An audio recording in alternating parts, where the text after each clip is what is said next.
A kingpin falls not by a rival's bullet, but from a vintage Cabernet poured by the woman who swore him forever. As his lungs failed and his vision blurred, his multi-million-dollar empire meant nothing. His only hope? A minimum-wage courier who took the wrong elevator on a Tuesday night. Dominic Gallo did not believe in ghosts, but he believed in the power of an impenetrable fortress. His penthouse atop 432 Park Avenue in Manhattan was exactly that.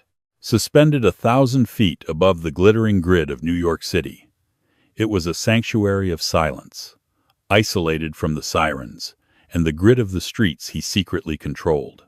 Dominic, the undisputed head of the Gallo Syndicate, was a man who traded in fear, racketeering, and port importations. Yet, inside these walls, he was simply a husband. Tonight was their 5th anniversary. The dining table, a massive slab of imported black marble, was set with baccarat crystal and heavy silver. Across from him sat Victoria. She was a vision in an emerald silk dress that clung to her perfectly sculpted frame, the Cartier diamond necklace he had bought her gleaming against her collarbone. Victoria was the daughter of a rival family boss, a marriage brokered for peace, which had surprisingly blossomed into genuine passion. Or so Dominic thought. "You're quiet tonight, Vic," Dominic noted, his deep baritone cutting through the soft jazz, playing from the hidden surround sound speakers. He sliced into a medium-rare filet mignon, his customized Patek Philippe watch catching the dim chandelier light. Victoria offered a smile that didn't quite reach her dark, calculating eyes. "Just reflecting, Dom. 5 years is a long time in our world. Most men in your position don't make it to see 35, let alone a 5th wedding anniversary." "I'm not most men," Dominic replied with a confident smirk. He reached for his glass, swirling the dark crimson liquid inside. It was a 1982 Chateau Lafite Rothschild, a bottle that cost more than a decent car, opened specifically for tonight. "I know," Victoria said softly. She stood up, her heels clicking rhythmically against the hardwood floor as she walked over to him. She placed a manicured hand on his broad shoulder, her touch light, almost phantom-like. "You are entirely unique. That's why this had to be perfect." Dominic took a long, satisfying sip of the wine. The vintage was complex, earthy, with a finish that felt unusually sharp against the back of his throat. He set the glass down and looked up at his wife. "The chef outdid himself, though I prefer it when we have the place completely to ourselves. Speaking of, where are your security details?" "I gave them the night off," Victoria whispered, stepping back out of his reach. "I wanted absolute privacy." Dominic frowned, a sudden, primal instinct flaring in his chest. A heavy, unnatural heat began to bloom in his stomach. He tried to brush it off as indigestion, but within seconds, the heat morphed into a searing, agonizing cramp. He gasped, dropping his heavy silver fork. It clattered loudly against the porcelain plate. "Vic?" he choked out, his voice suddenly sounding hollow. The room began to tilt. The glittering skyline of Manhattan, outside the floor-to-ceiling windows, smeared into streaks of neon light. Victoria stood perfectly still, watching him with an expression devoid of any human warmth. She crossed her arms. "The thing about power, Dominic, is that it makes you arrogant. You spent millions fortifying the doors, hiring guards, and encrypting your servers. But you forgot the most basic rule of history. Empires aren't conquered from the outside. They rot from within." Dominic tried to stand, to grab her, to do anything, but his legs were leaden. A terrifying paralysis was creeping up his limbs. It was aconite wolfsbane mixed meticulously with a synthetic paralytic agent, tasteless in heavy red wine, fatal within minutes, and nearly impossible to detect in a standard autopsy without specific suspicion. He crashed heavily to the floor, taking the silk tablecloth and a spray of shattered crystal with him. The breath hitched in his throat, his lungs refusing to expand. He looked up at his wife, his vision tunneling, betrayal burning hotter than the poison coursing through his veins. "Why?" he managed to wheeze, bloody saliva pooling at the corner of his mouth. "Because my father's empire was swallowed by yours," Victoria said coldly, stepping carefully over a puddle of spilled wine so as not to stain her Louboutins. "And because the Colombians offered me $80 million and undisputed control of the East Coast ports if I handed them the decryption keys to your ledger." She knelt beside him, her perfume, a heavy scent of jasmine and vanilla, nauseating him in his final moments. She reached into his tailored suit jacket and extracted the heavy biometric flash drive he always kept over his heart. "Goodbye, Dominic," she whispered. "The cleaning crew will be here in 20 minutes. It will look like a tragic, sudden, cardiac arrest. The grieving widow will inherit it all." Without a backward glance, Victoria walked to the private elevator, keyed in her code, and disappeared, leaving the most feared man in New York to drown in his own failing body. The silence of the penthouse returned, broken only by Dominic's ragged, wet gasps for air. He was entirely alone, trapped in a golden cage, waiting for the dark. 2 miles south, the relentless freezing rain of a New York November was punishing the streets. Liam Henderson sat in his beat-up 2008 Honda Civic, the heater barely coughing out lukewarm air. He was 22, exhausted, and running on 3 hours of sleep. A mechanical engineering student by day, Liam spent his nights delivering food to keep the lights on and to pay down his mother's mounting hospital bills at Mount Sinai. His phone dinged with a notification. Uber Eats, high-paying order, pick up at Hell's Kitchen, drop off at 432 Park Avenue. Liam sighed, rubbing his bloodshot eyes. Delivering to Billionaires Row was always a nightmare of service entrances and arrogant concierges. But the tip was guaranteed to be good. He grabbed the thermal bag holding 2 orders of pad thai and braved the downpour. 30 minutes later, dripping wet in a cheap, neon-yellow windbreaker, Liam stood in the loading dock of the ultra-luxury residential tower. The night shift security guard barely looked up from his tablet. "Delivery for the 88th floor," Liam said, shaking the rain from his hair. "Service elevator, C," the guard grunted, waving a keycard at a scanner. "Don't loiter. Drop it and go." Liam stepped into the sterile, steel-clad elevator and hit the button for 88. The car shot upward with stomach-dropping speed, but at the 70th floor, the elevator jolted violently. The lights flickered, and the digital display scrambled. Instead of stopping at 88, the car kept ascending, bypassing the residential tiers until it hit the very top. The doors slid open with a soft ding.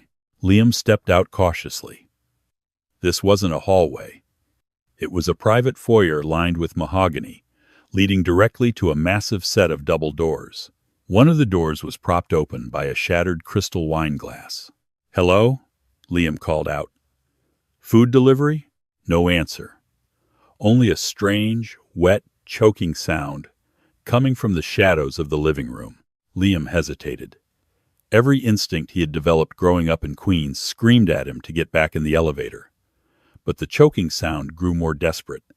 It sounded like an animal caught in a trap. Pushing the heavy door open further, Liam stepped onto the plush, cream-colored rug.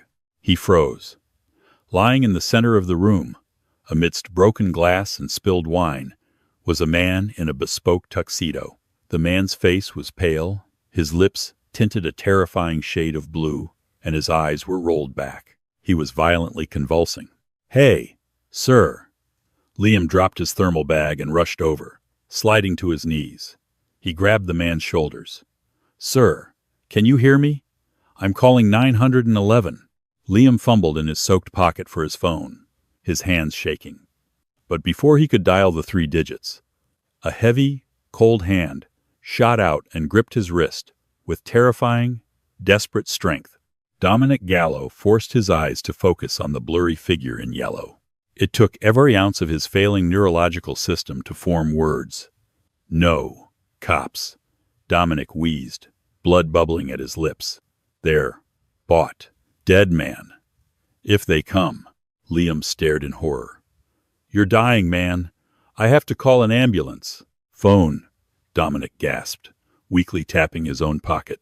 Speed dial. 1. Dr. Eris. Liam, panicking, reached into the man's jacket and pulled out a heavy, encrypted satellite phone. He bypassed the lock screen, which was already disabled, and held the single button. The line rang twice before a gruff voice answered. Dom? It's 3 a.m. Hello? Liam stammered. I'm a delivery driver. I found this guy on the floor. He's turning blue. He told me to call you. There was a terrifying, dead silence on the line. Then Dr. Eris's voice returned, razor sharp and deadly calm. Is he foaming at the mouth? Are his pupils dilated or pinpoints? Pinpoints. And he can't breathe. Listen to me very carefully, kid, Eris commanded. That's a neurotoxin. He has maybe 4 minutes before his heart stops. Where are you? 432 Park Avenue. The penthouse. Get him out of there, Eris snapped. If whoever poisoned him comes back, you're both dead. Drag him to the service elevator. I'm 10 minutes away. I'll meet you in the underground parking garage. Sector D. Do not let his airway close. If you have to, break his nose to shock his nervous system. Move. The line went dead. Liam dropped the phone. The sheer absurdity and terror of the situation crashed over him. He was a broke college student. He didn't sign up for mob hits and neurotoxins. He could run. He could leave right now, get back in the elevator, and pretend he never saw a thing. Dominic's grip on Liam's wrist went slack. The kingpin's chest stopped moving. Damn it, Liam swore loudly. He couldn't let a man die in front of him. Operating purely on adrenaline, Liam grabbed Dominic by the lapels of his ruined tuxedo and hauled him up. The man was pure muscle and dead weight. Liam strained, his cheap sneakers slipping on the polished marble floors as he dragged Dominic toward the foyer. Come on, stay with me, man, Liam grunted, pulling Dominic backward through the double doors and into the private elevator lobby. Just as Liam dragged him inside the elevator car and slammed his hand on the lobby button, he heard a sound that made his blood run cold. The soft ding of the main residential elevator arriving. As the service elevator doors slowly began to slide shut, Liam caught a glimpse through the narrowing gap. 3 men stepped into the penthouse. They wore dark suits, surgical gloves, and held suppressed tactical pistols. They were the cleaning crew Victoria had promised. The service doors clicked shut just as one of the men turned toward the foyer. The elevator began its rapid descent. Liam collapsed against the metal wall, panting heavily, looking down at the dying Mafia boss at his feet. Dominic wasn't breathing. Remembering the doctor's brutal instructions, Liam balled his fist, squeezed his eyes shut, and struck Dominic hard across the bridge of his nose. The cartilage cracked loudly in the confined space. Instantly, Dominic's chest heaved. He sucked in a massive, ragged breath of air, his eyes flying open in shock before rolling back again. He was barely holding on. Just hold on, Liam whispered, wiping sweat and rain from his own forehead as the floor indicator flashed rapidly downward. I'm getting you out of here. The delivery boy had just crossed a point of no return. By pulling Dominic Gallo into that elevator, Liam Henderson had just intertwined his fate with the most dangerous underworld empire in America. The service elevator plummeted like a stone, the floor indicator flashing rapidly. 40, 30, 15. Lobby. B1, B2, B3. With a harsh, metallic groan, the doors slid open to the subterranean parking garage. The air down here was frigid, thick with the smell of exhaust fumes and damp concrete. Liam Henderson dragged the massive, unconscious frame of Dominic Gallo out of the cab, his muscles screaming in protest. Every shadow in the dimly lit garage looked like a hitman. Every distant echo of water dripping sounded like a suppressed gunshot. Sector D, Liam muttered to himself, his breath pluming in the cold air. He hauled Dominic past rows of luxury vehicles, gleaming Ferraris, armored Maybachs, and sleek Aston Martins, feeling entirely out of place in his soaked, neon-yellow windbreaker. Tires screeched. Headlights blinded Liam as a matte black Mercedes Sprinter van tore around a concrete pillar and slammed on its brakes inches from them. The side door slid open before the vehicle even fully stopped. A tall man with silver hair and a sharp, aristocratic face leapt out, carrying a heavy trauma kit. This was Dr. Eris Caldwell, a former Johns Hopkins chief of surgery, whose gambling debts had led him into the lucrative, secretive employ of the Gallo family. Behind him stepped a mountain of a man with a scarred jaw. Matteo, Dominic's most loyal enforcer, who had been off duty but summoned by Eris's emergency code. "Get him in!" Eris barked, not wasting a syllable on pleasantries. Matteo grabbed Dominic by the shoulders, lifting the heavy kingpin as easily as if he were a child, and hauled him into the back of the van. Liam stood frozen, his hands stained with the blood from Dominic's broken nose. He took a step back, ready to run. "I did what you said. I'm leaving now." Matteo's massive hand shot out, grabbing Liam by the collar of his windbreaker. "You aren't going anywhere, kid. Get in. I have deliveries. I have exams." Liam protested, panic spiking. "You have a death sentence if you walk out of here," Eris said coldly, already ripping open Dominic's tailored shirt. "The men upstairs are professionals. They will pull the security footage. They will see your face, your cheap jacket, and your thermal bag. By morning, Victoria Gallo will have a bounty on your head that every hitter in the 5 boroughs will want to collect. You are officially a ghost. Get in the van." Realization crashed over Liam like icy water. He was trapped. Swallowing his terror, he climbed into the back of the van. Matteo slammed the door shut, plunging them into the harsh, clinical light of the mobile surgical suite, and yelled at the driver to move. The van tore out of the garage, blending into the chaotic, rain-swept traffic of the FDR Drive. Inside, it was a war zone. Eris was a blur of calculated motion. He shoved a breathing tube down Dominic's throat and connected it to a portable ventilator. The machine hissed and clicked, forcing air into the Mafia boss's paralyzed lungs. "Aconite cocktail," Eris diagnosed, shining a penlight into Dominic's unresponsive, pinpoint pupils. Victoria always was a theatrical bitch. "Matteo, I need the atropine and the heavy metal chelators. Prepare a central line." For the next 2 hours, Liam huddled in the corner of the speeding van, watching a man be pulled back from the absolute brink of death.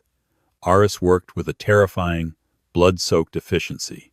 Needles pierced skin. Vials of clear liquids were emptied into IV bags. The heart monitor shrieked a flat line twice, requiring Eris to use a portable defibrillator to shock Dominic's heart back into a ragged, uneven rhythm. Finally, as the van pulled into an abandoned warehouse district in Red Hook, Brooklyn, the heart monitor settled into a steady, weak beep. "He's stabilized," Eris exhaled, wiping sweat from his forehead with the back of a bloody latex glove. He turned his piercing gray eyes on Liam. "You broke his nose?" Liam shrank back.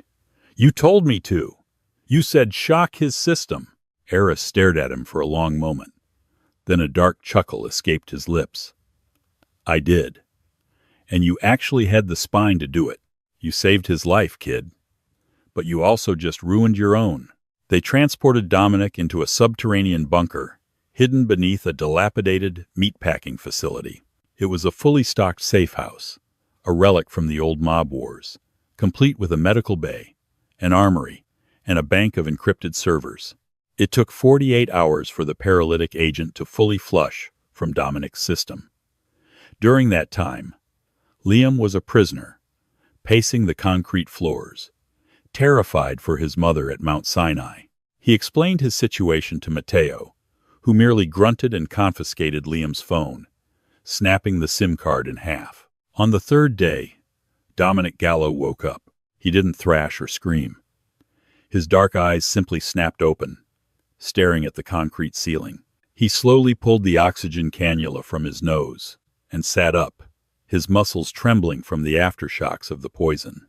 He looked down at his hands, realizing he was alive. Then, the memories hit him. Victoria's cold smile, the red wine, the betrayal. A low, guttural sound vibrated in his chest, a sound of pure, unadulterated vengeance. Eris stepped into the medical bay, followed cautiously by Liam. "Welcome back to the land of the living, Dom." Dominic's gaze shifted to Eris, then locked onto Liam, the delivery boy in the cheap clothes. The memory of the elevator, the brutal punch to the face, the desperate voice. "You," Dominic rasped, his voice sounding like grinding stones. "You pulled me out." "Yeah," Liam said, nervously wiping his sweaty palms on his jeans. "And now your doctor says I can't go home because your wife is going to have me killed." Dominic swung his legs over the side of the cot. Despite wearing a simple hospital gown, he radiated a terrifying, magnetic authority. He looked at Eris. Status. "Victoria held a press conference yesterday," Eris reported grimly, handing Dominic a tablet. Tears, black veil, the whole performance. "She claimed you died of a sudden, massive coronary aneurysm. The medical examiner was heavily bribed. She's assumed full control of the Gallo syndicate. Worse, she met with Emilio Ramirez of the Colombian cartel this morning. The ledger is in their hands. The ports are compromised." Dominic stared at the tablet, watching the video of his wife weeping flawlessly for the cameras. His expression was utterly unreadable. "She took the biometric drive. She has the vault codes. She thinks she has stripped me down to the bone." He slowly stood up, testing his weight. He walked over to Liam, towering over the younger man. Liam held his ground, though his heart hammered against his ribs. "What's your name, kid?" Dominic asked. "Liam. Liam Henderson." "Liam Henderson," Dominic repeated, tasting the syllables. "You lost your job. You lost your normal life. Eris is right.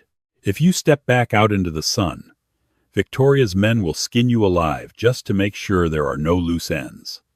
But you saved a king, and a king always pays his debts." "I don't want your money," Liam said, his voice trembling but defiant. "I just want to make sure my mother is okay. She's at Mount Sinai. She needs a lung transplant. If I miss my payments, they'll kick her off the donor list." Dominic turned to Matteo. "Call the hospital administrator at Mount Sinai. Use the Cayman Slush Fund. Move Mrs. Henderson to the VIP penthouse wing. Pay off the entire medical board if you have to. Bump her to the absolute top of the National Transplant Registry."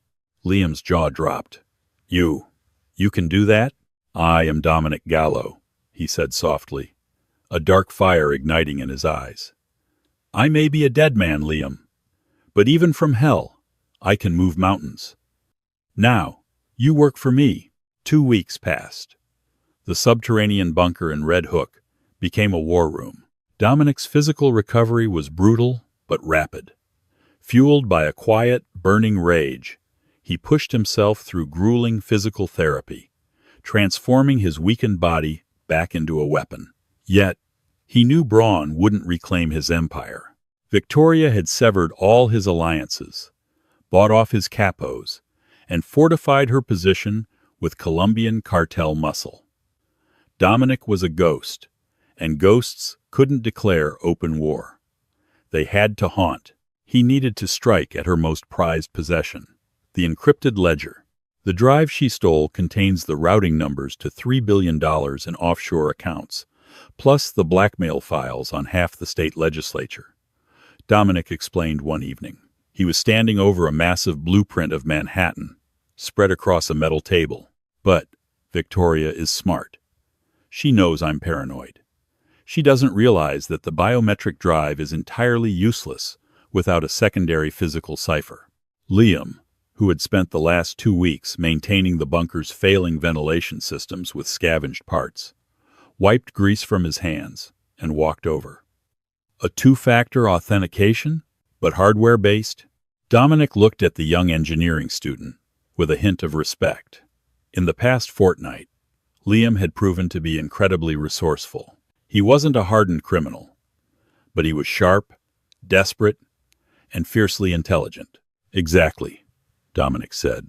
Without the cipher, the drive will automatically wipe its data after 10 failed decryption attempts.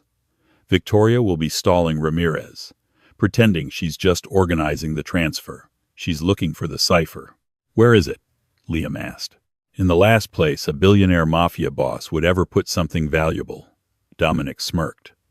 A rusty, forgotten safety deposit box in a decaying, mob-owned credit union in the Bronx, under a fake name.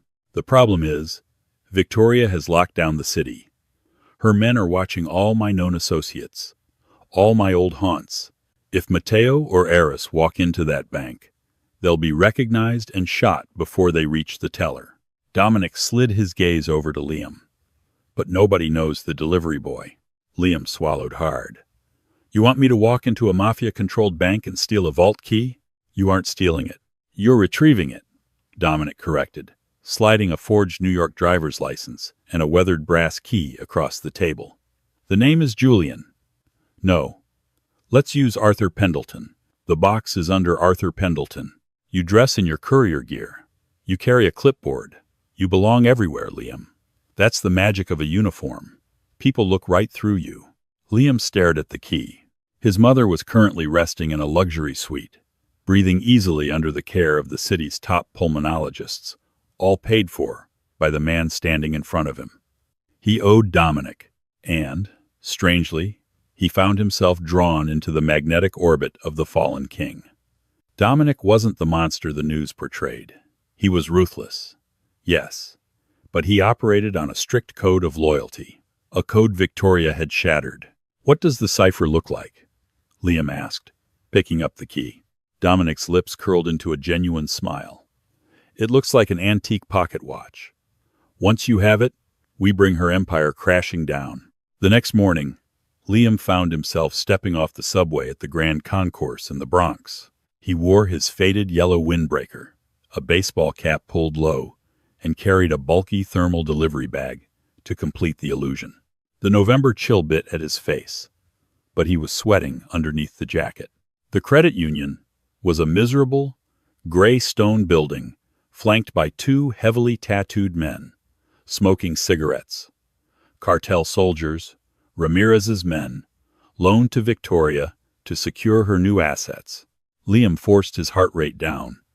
You belong everywhere, Dominic's voice echoed in his head. He walked briskly, head down, looking at a fake invoice on his clipboard. Delivery for the manager, Liam muttered as he bypassed the guards, acting annoyed and rushed. The guards barely glanced at him, stepping aside to let the lowly gig worker pass. Inside, the bank was a front. There were no real customers, just a bored teller filing her nails behind bulletproof glass. Can I help you? The teller sighed. I need access to the vault, Liam said, slipping the forged ID and the brass key under the glass. Arthur Pendleton. The teller glanced at the ID, then typed lazily into her ancient computer. A moment later, a heavy buzzer sounded, and a thick steel door to her left clicked open. Box 404. You know the drill. 5 minutes. Liam stepped into the vault. The air was stale and smelled of old paper and dust. He quickly located box 404, inserted the brass key, and pulled out the long metal tray. Inside sat a beautiful, intricate gold pocket watch. It was surprisingly heavy. He slipped it into his pocket, pushed the tray back, and turned to leave. Suddenly, the heavy steel door of the vault swung open violently. Standing in the doorway was a man Liam had seen on the news, standing right behind Victoria during her fake morning press conference. It was Silas. No, it was Marcus. Wait. Dominic had warned him about a man named Bastien, a towering, vicious enforcer who used to be Dominic's lieutenant, now Victoria's right hand. Bastien was accompanied by 2 cartel thugs. Lock the front doors, Bastien barked over his shoulder to the teller.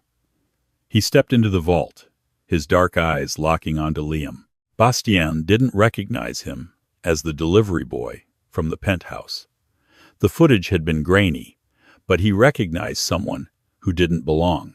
Well, well, Bastien purred, pulling a silver switchblade from his pocket and flicking it open. Victoria had a feeling Dom might have kept a secret stash in this dump. Who the hell are you, kid? And what did you just take out of that box? Liam backed up against the cold steel of the deposit boxes. He had no weapon, no backup, and he was trapped in a concrete box with 3 killers. His engineering mind raced, calculating variables, looking for an exit that didn't exist. He slipped his hand into his pocket, his fingers wrapping around the cold, heavy gold of the pocket watch. "I'm just a courier," Liam said, forcing his voice to remain steady, stepping into the role Dominic had carved out for him. "And you're standing in my way." Bastien lunged, the switchblade gleaming under the harsh fluorescent lights of the vault. Liam Henderson didn't have a gun, but he had an engineering student's understanding of physics and momentum. He gripped the heavy steel safety deposit box tray and swung it with all his might. The solid metal edge connected brutally with Bastien's wrist, shattering bone and sending the knife skittering across the floor. Before the 2 cartel thugs could raise their suppressed pistols, a deafening crash echoed from the front lobby. The bank's thick glass doors shattered inward. The lights instantly cut out, plunging the vault into pitch darkness. Boss said to keep an eye on the kid. A low, gravelly voice rumbled from the blackness. Silenced gunshots thwipped rapidly through the air, followed by the heavy thuds of bodies hitting the floor. Someone grabbed Liam by the back of his neon yellow windbreaker and hauled him out of the vault. It was Mateo. He was wearing night vision goggles and holding a smoking tactical rifle. "Keep moving, courier," Mateo grunted, tossing a flashbang into the lobby to blind the remaining guards outside. They burst out of the rear fire exit, sprinting through a rain-slicked alleyway and diving into the waiting matte black Sprinter van. Liam collapsed onto the metal floor, gasping for air, his hands shaking violently as he pulled the heavy gold pocket watch from his pocket. "I got it," Liam panted, holding it up as Dr. Eris Caldwell pulled the van into traffic. 40 minutes later, they were back in the subterranean bunker in Red Hook. Dominic stood by the server racks, dressed in a sharp, dark suit that hid the lingering pallor of his near-death experience. He took the watch from Liam, his thumb tracing the intricate engravings on the casing. "Victoria thinks she holds the keys to the kingdom," Dominic murmured, a cold, dangerous smile touching his lips. He pressed a hidden latch near the watch's winding stem. The backplate popped open, revealing not gears, but a sophisticated, custom-built radio frequency transmitter. "She has the biometric drive," Dominic explained, plugging a cable from the watch into his laptop. "But I built a failsafe. This transmitter sends an encrypted signal to the offshore servers. It initiates a complete financial drain and a localized data wipe on the physical drive she stole." He hit the enter key. A progress bar flashed on the screen. "Transferring funds. Wiping master ledger. $3 billion just moved into ghost accounts she doesn't know exist," Dominic said, stepping back from the monitor. "Now, we go home." High above Manhattan, in the glittering penthouse at 432 Park Avenue, Victoria Gallo was celebrating.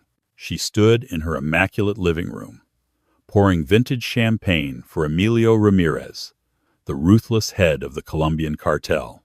To a new era, Victoria toasted, her eyes shining with triumph.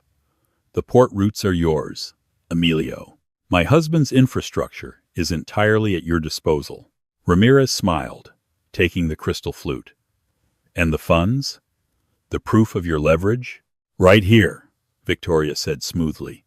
She walked over to her laptop, retrieving the heavy biometric flash drive from her purse. She pressed her thumb to the scanner and plugged it in. A red error message flashed across the screen. "Data corrupted. Balance $0. Victoria's blood ran cold. She clicked frantically, opening folder after folder. Empty. All of them. The blackmail files, the routing numbers, the syndicate's operational history gone. Ramirez's smile vanished. He set his champagne down on the marble table. Is this a joke, Victoria? You brought me here to hand over an empty drive? No, wait. There must be a glitch, she stammered, panic finally cracking her flawless facade. Dominic must have set a timer. The soft ding of the private elevator echoed through the penthouse. Victoria froze. She had dismissed her guards for this private meeting, just as she had done 2 weeks ago. Ramirez's hands instinctively went to the heavy pistols holstered under his jacket. The mahogany double doors slowly pushed open. Dominic Gallo stepped into the foyer. He looked like a man who had walked out of his own grave to collect a debt. His eyes were devoid of any mercy as they locked onto his wife. You forgot to check my pulse, Vic, Dominic said, his voice echoing in the dead silence of the room. Victoria backed away, her face draining of color. Dominic, you're dead. I watched you die. I had a guardian angel, Dominic replied coldly. He looked past her to the cartel boss. Emilio, I assume my wife promised you my empire. As you can see, she has nothing to give. Her accounts are empty. Her leverage is gone. She is a liability. Ramirez looked at the terrified woman, then back to the resurrected kingpin. The cartel boss understood the shift in power instantly. He slowly took his hands off his weapons and offered a sharp nod of respect to Dominic. She wasted my time, Gallo, Ramirez said in heavily accented English. And she tried to steal what belongs to you. Feel free to collect a tax for your wasted time, Dominic said, turning his back on his wife without a second glance. Dominic, please, Victoria screamed, dropping to her knees as Ramirez's men stepped out from the shadows of the hallway. Dominic! The heavy mahogany doors clicked shut behind him, sealing her fate. A week later, Liam Henderson walked out of Mount Sinai Hospital. The crisp winter air felt different today. His mother was sitting up, laughing, her medical charts displaying numbers that the doctors called miraculous. As Liam reached the sidewalk, a black Maybach pulled up beside him. The tinted window rolled down, revealing Dominic Gallo in the back seat. Get in, Dominic said. Liam slid into the luxurious leather interior. Dominic handed him a heavy, locked briefcase and a piece of paper with a combination code. Your mother's medical bills are permanently covered, and she's receiving her transplant next month, Dominic said quietly. Inside that case is enough cash to pay for your engineering degree, 10 times over. And a new identity, just in case. Why are you doing all this? Liam asked, staring at the briefcase. I just did what anyone would do. No, you didn't, Dominic corrected him. In my world, people walk away. You stayed. You're out of the game now, Liam. Focus on your engines. Build something that lasts. Liam nodded, a profound sense of gratitude washing over him. He stepped out of the car, watching as the Maybach merged seamlessly into the chaotic New York traffic, disappearing into the city that the Ghost King ruled once more. Liam Henderson never delivered another takeout order. His mother recovered fully, resting in a seaside villa, paid for by a phantom benefactor. Dominic Gallo reclaimed his throne, ruling his dark empire from the shadows, a ghost king who learned that true loyalty cannot be bought. The world believed him dead, but in the criminal underworld, the legend of the resurrected boss and his courier would echo forever.